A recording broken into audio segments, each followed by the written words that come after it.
Hey Jodi, how are you? You. Happy Friday.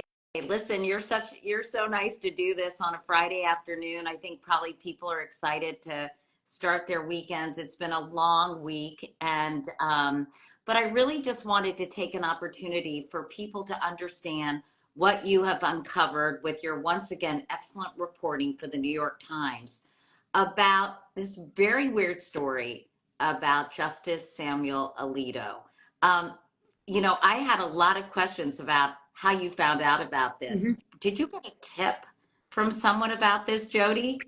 It started with a tip, but reporters hear a lot of things and some of them are wrong, and you also need evidence. And so when I heard about this, I thought, could this really be true? And I initially called some neighbors on the block, but as you may know, people don't want to pick up the phone to a reporter. Most calls are junk calls. People are very suspicious. They're worried that you're trying to manipulate them in Right. some. So I kind of needed to network up and down the block.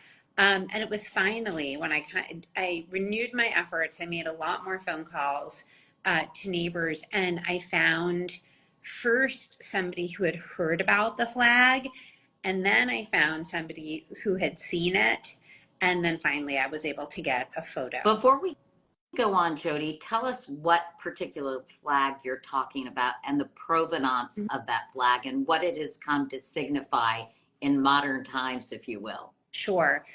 So it's basically just the familiar stars and stripes American flag turned upside down.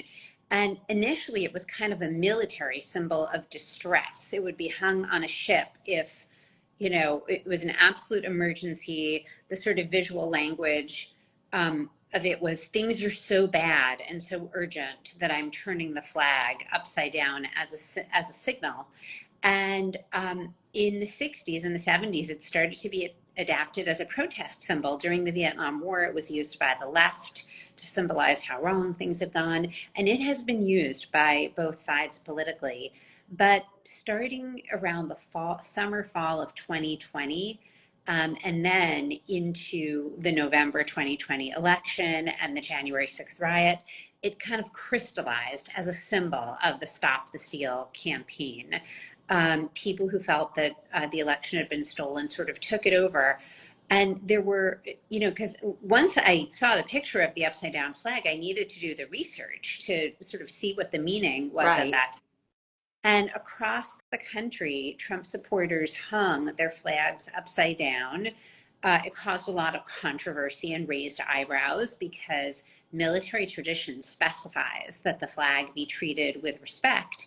So there were newspaper clippings from all over the country with people saying, my neighbors hung their flags, upside down. I'm offended by this. What should I do? We also found a lot of call outs on social messaging boards and boards popular with Trump followers.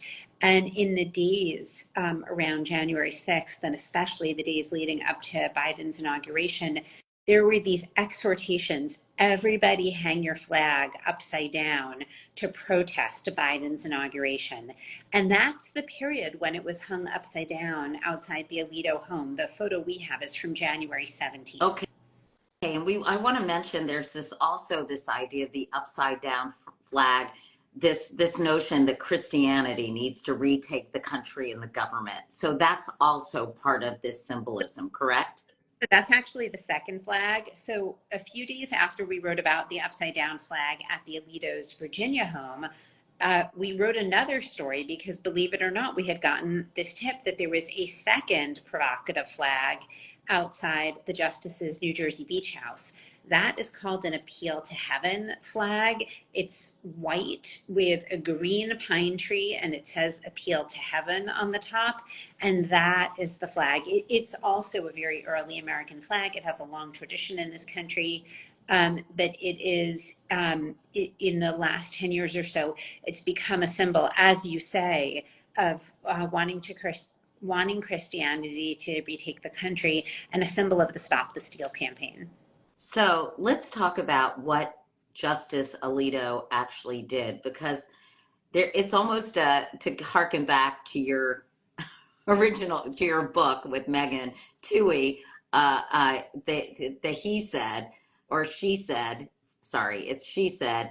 This is kind of a situation of a she said, or a he said. You got two very different stories, one from the neighbor and one from Justice Alito and his wife. Can you just take us through that? Sure. So let me try to think of the easiest way to explain this. So, well, I'll tell you about an interesting moment in our reporting, which is, we reached out to the court and Justice Alito for comment, of course, with the first story. And we said, we have this photograph. So what is he going to say, Right. About why this upside down flag was hanging at his home? And when we got the response back, he was not denying it in any way, but he blamed his wife. He said it hung very briefly. He said, my wife did it. He said, I had no involvement. And he said it was part of a conflict that they had gotten into with neighbors. So that was a little bit of a curious explanation, because judicial ethics rules are very firm about not making political displays.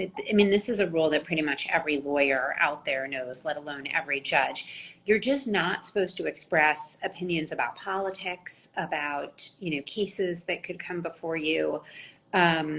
And so it was interesting that he was, I talked to, once his explanation came back, I called some legal ethics experts and I said, what do you think of this explanation? And they said, well, if his wife is an independent person and it may be that she did it, but still, because all these rules for judges are about the appearance of bias. Plus, it's their house. Whoever decides to fly a flag, it's on their joint domicile, if you will. It's not as if it's her house. Right. It's literally an advertisement. It's a signal to the outside world. And now Justice Alito has provided some explanation. But back when these flags flew, nobody knew whether it was coming from Mrs. Alito or Justice Alito. So tell me about the story. This was apparently, I've read a lot of your reporting, and initially they claimed it was in response to some ugly language that was spoken by the neighbor, or the neighbor had an offensive flag. Tell us about that, Jodi. Okay, so just because this has gotten complicated, I want to keep it straight for everybody out there. There's the Virginia flag, the upside down American flag. That's flag number one. Then there's the Appeal to Heaven flag hanging in New Jersey. That's flag number two. So we're not talking about flag number two here. We are back to flag number one. The home in Virginia. Exactly. So basically, it is true that Mrs. Alito had a clash with some neighbors down the street. And it's the kind of story that you can envision playing out in sort of, any politically mixed American neighborhood, this kind of sign war, that's become familiar in our culture. Emily Baden, who was a 30-something woman who had moved in with her mom down the street into a childhood home, as many people did during COVID, right? She and her boyfriend are proudly, unabashedly liberal, and around the time of the 2020 election, they had some, provocative political signs displayed. One of them said F, the whole word spelled out. And so the F Trump. Oh, wait, sorry, Jodi. We lost you for a second. It was F Trump on the flag? Yeah, the whole word spelled out. Yes. And so basically what Justice Alito has said in what is now several public explanations that he gave is that the upside down flag at his home was his wife's way of kind of talking back to these neighbors after this escalating series of events. And he says, that these neighbors personally targeted his wife in another sign, that she was very offended, etc. Emily Baden and her mom's story is a little bit different what they say basically is that they weren't trying to provoke the Alitos. They did have very strong political opinions, but they were, first of all, surprised when Mrs. Alito was telling them what to display, what not to display uh, in, in, in their own yard. But basically, they told me about a series of kind of odd sounding incidents with Mrs. Alito in which they claim that she was really the one harassing them. Now, interestingly, the two parties kind of agree on what was the worst incident, but so basically there was this real face-off in the street. Justice Alito has acknowledged that words were exchanged. In Emily Baden's description, Mrs. Alito was, really yelling at, insulting and cursing these neighbors. Emily Baden admits that she lost it and really used expletives at Mrs. Alito. She acknowledges that she really let loose. But the strange thing about this is that we found some evidence that this incident appears to have taken place on February 15th, 2021. But the upside down flag at the Alito home flew in January of 2021. So Justice Alito has now given several public explanations saying that it was in part this very painful incident that helped precipitate the upside down flag. But we even checked the police records in Fairfax County because there was a call to the police at that point. And it really does appear that the incident happened in February. So when you went back to the Alitos and said your timeline is incorrect, this was not in response to this, difficult clash with your neighbors, what did they say? They did not say anything to us. They didn't have any response for the paper, but soon afterwards, Justice Alito released letters from members of Congress who had queried him about this, and he did not address this specific question of the time discrepancy. But so let's talk about, I think this controversy exists on two levels. It exists on kind of a conceptual level and then a very concrete level. Part of why it's also dramatic is that as we sit here today on a beautiful, the last Friday in May 2024, we know that the Supreme Court is about to issue two really important decisions in Trump and January 6th related cases. I mean, it's interesting to be talking about this the day after former President Trump was convicted in something totally separate, but it's still in the genre of, what legal questions and accountability will Trump face? So the two cases, one is about presidential immunity and essentially, what is the scope of President Trump's immunity? To what degree can he be prosecuted for January 6th and the attempts to overturn the election? The other is about a particular law that's been used to prosecute some of the January 6th rioters. Now, President Trump could also be included in that, and whether essentially this law covers the actions of January 6th, whether it's the right law with which to hold these people accountable. These are titanically important Supreme Court decisions. They're about trying to overturn the election, January 6th, President Trump, what are going to be the rules of the road in terms of determining accountability for this event in American history? So and by the way, the second Alito flag, the New Jersey flag, we're back to for a second, that only flew last summer when one of these cases was already arriving at the Supreme Court. So when I said the debate about this is sort of on two levels, one is conceptual and then another is very specific. The conceptual question is more like sort of, should a justice of the Supreme Court be doing this, even if, he says his wife was the person who really hung these flags?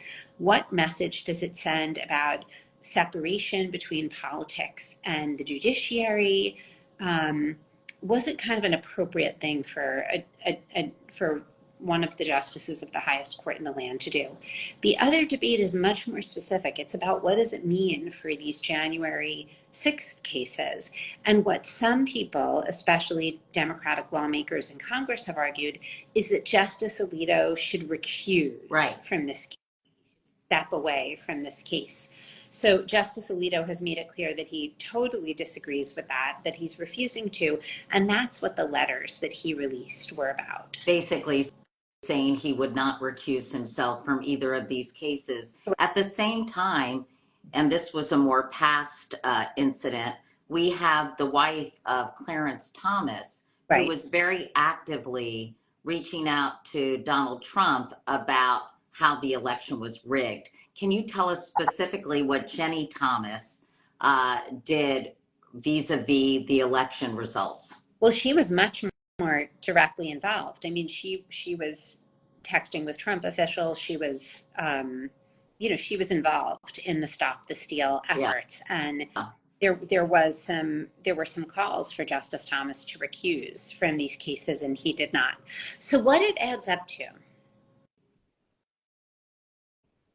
as we can see, trust is just so hard to come by in our society generally. Trust in the Supreme Court has really fallen. Public confidence has fallen. You see that. You see the trust in institutions falling both on the left and the right. So the way to think about this is, okay, sometime a few weeks from now, maybe in about a month, the court is going to come out with these two major decisions.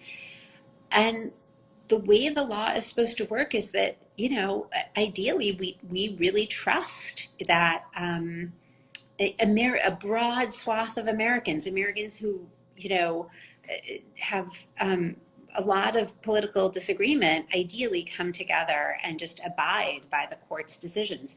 That's what happened after Bush v. Gore. Bush v. Gore was enormously controversial. A lot of people disagreed with it, but people ultimately accepted the results. And so I think the fear and the question now is, when the court makes these decisions about these January 6th cases, how will people react to them? And will there be less confidence about them, in part because of these flags? Well, I know that Chief Justice Roberts declined to meet with senators to discuss the ethics of the high court. And he said, he wrote that doing so would raise concerns about separation of power and judicial independence. What was your reaction to that? I wasn't surprised at all. Chief Justice Roberts, over his long tenure now, has stressed two things that really come into play. One is the independence of the judiciary. Listen, we have three branches of government, right? And it's really important that the Supreme Court be independent.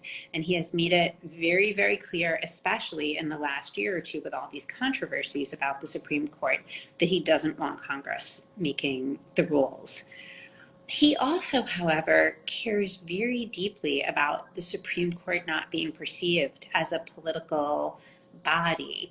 That is the challenge of this era. That is the challenge of his career. But Jodi, what is he doing? I mean, if he doesn't want to meet with Congress, it's one thing. But I remember reading about the possibility of creating more ethics rules for Supreme Court justices, because clearly between Jenny Thomas and Martha Ann Alito, whether it's them or their husbands, they've exercised wildly, such bad judgment in terms of having an appearance of propriety and an appearance of neutrality as they look at all these cases. I mean, I think it would be naive to say Supreme Court justices are purely apolitical, because we know that's not really the case. But it seems to be such a flagrant display of bias. It just seems insane to me. Well, I'll tell you something interesting, which is that When flag number 2, the New Jersey flag, flew last summer, the Supreme Court was just in the final stage of what had been what sounds like a pretty painful process of trying to decide on a new ethics code for itself. This had been a years long effort. They were trying to get these 9 justices to agree on the specific wording and language of this ethics code. And, you know, the Virginia flag flew very briefly, but the New Jersey flag appears to have flown for a longer duration, because we have pictures from last summer of that flag flying in July, August, and September, not necessarily continuously, but it was up there a lot, clearly. And so just as the Supreme Court is trying to work out this ethics code, and at the time, Justice Elena Kagan was giving a speech saying, we're almost there, we have a few more matters to settle, there are some last disagreements. That was when the Alitos were flying this flag. So were they, you know, flouting the rules? We don't know. We don't know. Justice Alito says he wasn't aware of the meaning of that particular flag. That seems a little far. Doesn't that seem a little implausible? Well, you know, what's interesting is that I spoke to a bunch of neighbors for that story, and they were all Googling the meaning of the flag because they weren't familiar with it. And so there are these like boaters going past who are trying to figure out the meaning of this flag. So and for everyone watching, Jodi, can you once again, there's the upside down flag, which has come to symbolize Stop the Steal. And then the other flag in New Jersey. Tell us again what that flag symbolizes, just so people are clear. So it's a white flag. It's got a green pine tree on it, and it says "Appeal to Heaven." And it's a colonial era American flag. Until 10 years ago, it was like a historic artifact that you would see in a museum. But about 10 years ago, there's a Christian evangelical far right religious leader named Dutch Sheets who decided that this flag was going to be the symbol of the effort to kind of Christianize America. And he really tried to popularize it. He went on these pretty elaborate efforts to get it into the hands of influential leaders. And I would say the flag stands for 3 things. It stands for this effort for, you know, Christianity to infuse the government. It stands for support for President Trump. And around the time of January 6th, it stands for a kind of religious arm of the Stop the Steal campaign. That's why you saw so many of those flags. Like if you look at the pictures of the January 6th riot, you will see those distinctive white flags flying at the riot. Sorry, I don't know why I'm coughing, but for how, just to kind of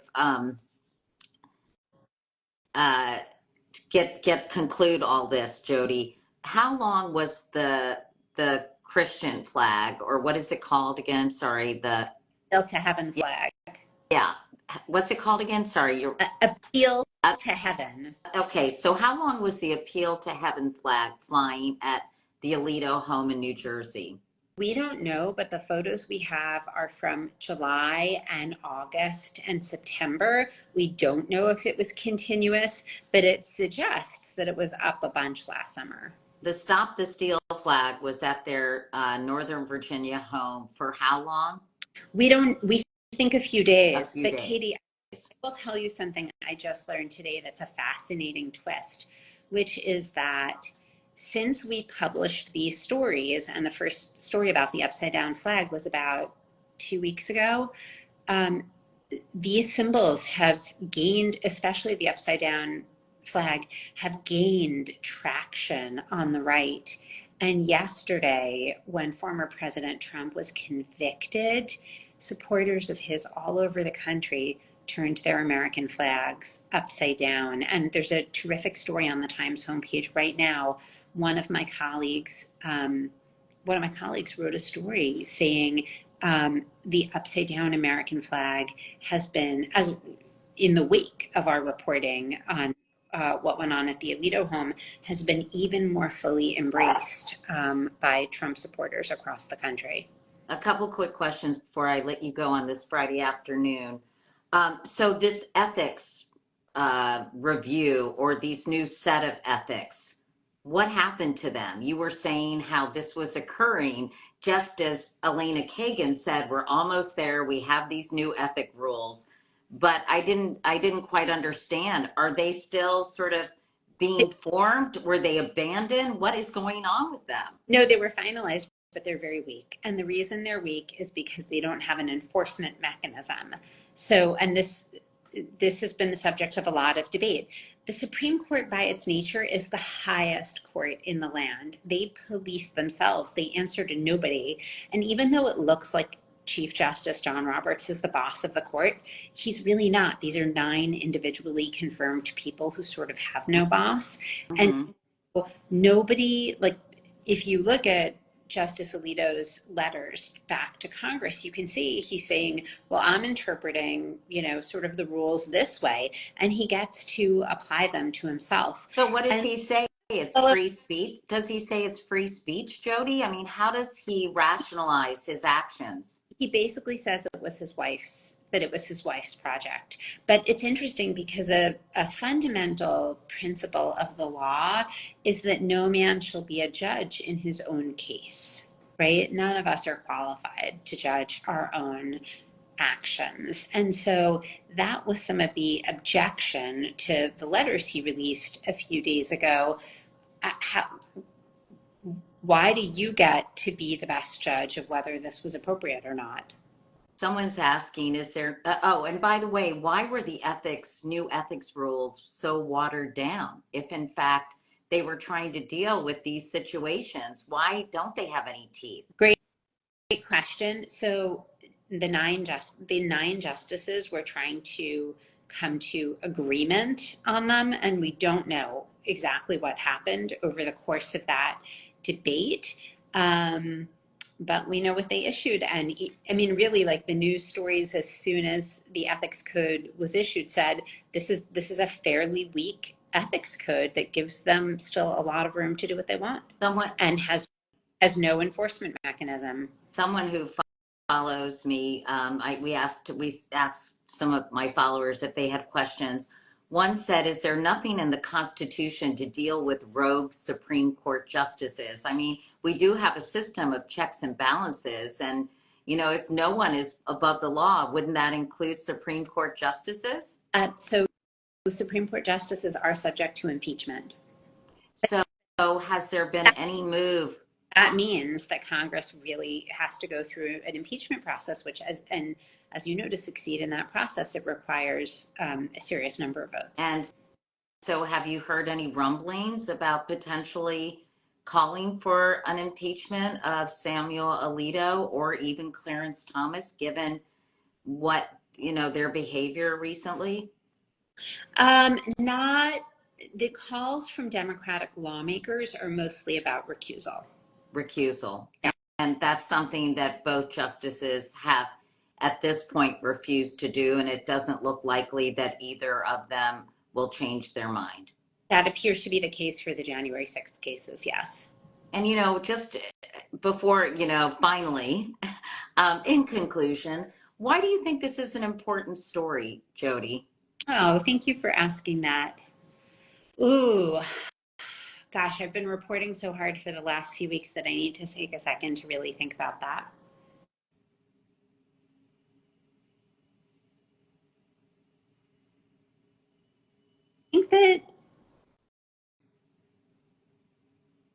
I think the clear answer is that these flags, according to lots of people, according to retired federal judges who care a lot about this, according to a lot of law professors, these flags appear to have really violated our expectations for how judges should behave.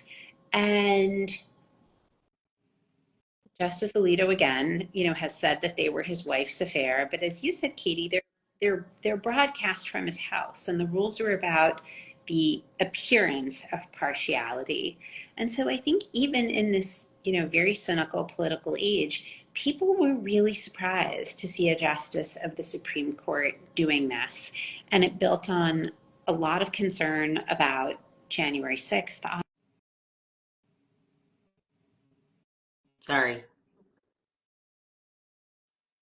6th, a lot of concern about what will happen in the next presidential election. And I think there's just this collective sense of uncertainty.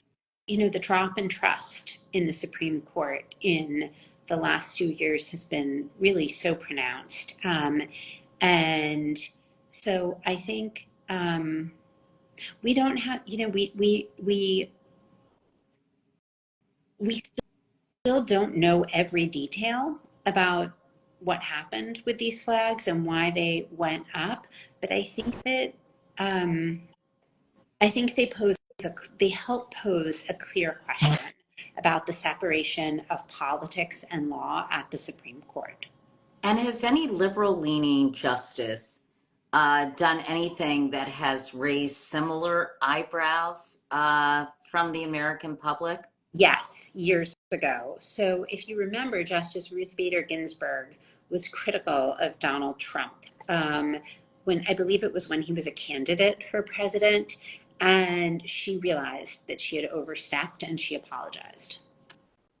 But that, in terms of the current slate of justices, there is nothing commensurate with Samuel Alito or his wife, or Clarence Thomas and his wife. No, there was no. I don't think so. Well, Jodi, you did a great job. It is an important story because I think it's about the appearance of partiality, as you said, and also just the judgment of someone in that incredibly important position who has these critical cases before him. And I'm sure Samuel Alito, you're not, he probably isn't a big fan at this point, but it would be probably helpful for him to have a conversation with you and explain. We've sought he did respond to the first story. I don't know if he will comment further, but if he wants to, we are certainly listening. All right. Well, if he's watching this Instagram live,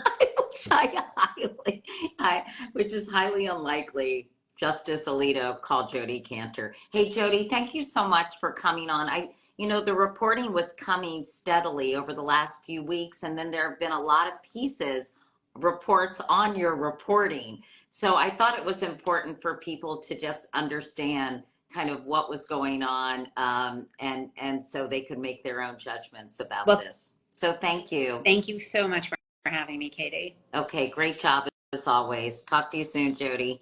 Take care. Okay, bye. Bye-bye.